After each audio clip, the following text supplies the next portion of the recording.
Hey, how's it going? James Little here, and in this video I'm going to be talking about the best platform to get started with as a web developer. So there's a lot of different web platforms or technologies or tools you can use in building your first website for your first client. And in my opinion, there's none other that are better than WordPress. So WordPress is a content management system which powers more than 30% of the internet, and that number just keeps increasing.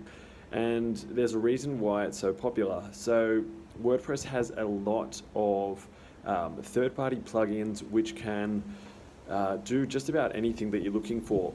It can integrate with any sort of systems that your client might already have. It can, create booking systems or e-commerce platforms for buying and selling items.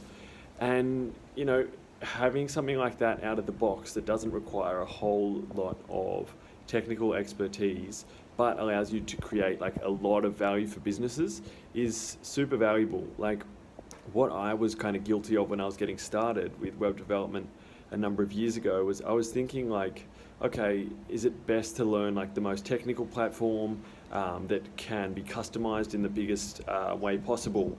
And before I knew it, I'd already spent like a number of months just trying and testing out different platforms, and then I'd move on to another one. I'd start with something and then I'd go to another and then I'd go to another, and not really realizing, hey, like if you're trying to be a freelancer and as a web developer where you're building websites for clients or web apps, more so for this case like web design and building websites, but it still can apply for web applications in some instances. I just realized the client doesn't really care at the end of the day what the platform is. In most cases, the client really just doesn't give a shit. Like it's not important to them, providing that the website's quick, it has a beautiful design, and then it achieves the goal that they're looking for. So whether it's generating leads, sales, or exposure for their brand, that's really all they're looking for. Like if you build it on the latest platform, that's great.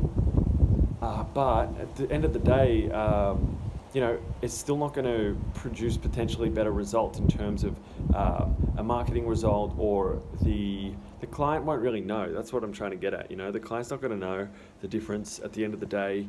And it's so straightforward to get started with WordPress. Like it's very cheap to have web hosting. It can be, you can get some super cheap hosting for $5 a month. WordPress itself is free.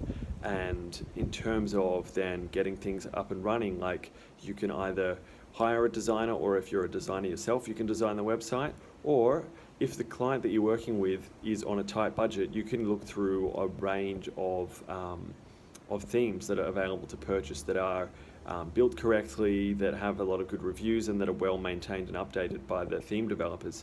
And that is really all you need to get started with a website. The other alternative as well is using one of the big page builder platforms on top of WordPress, something like Elementor as a page builder. That's what we use for a lot of our projects still today. It's one of the biggest ones in WordPress. And yeah, I just would say when you're getting started, keep it simple. You don't need to be super complicated with the craziest infrastructure.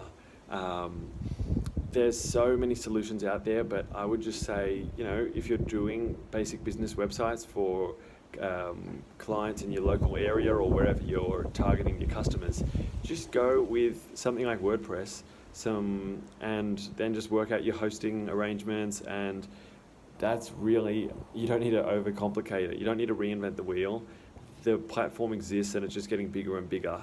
And that's all I wanted to come on here, jump on and say that today. Hope someone got something out of this video, and I'll talk to you soon.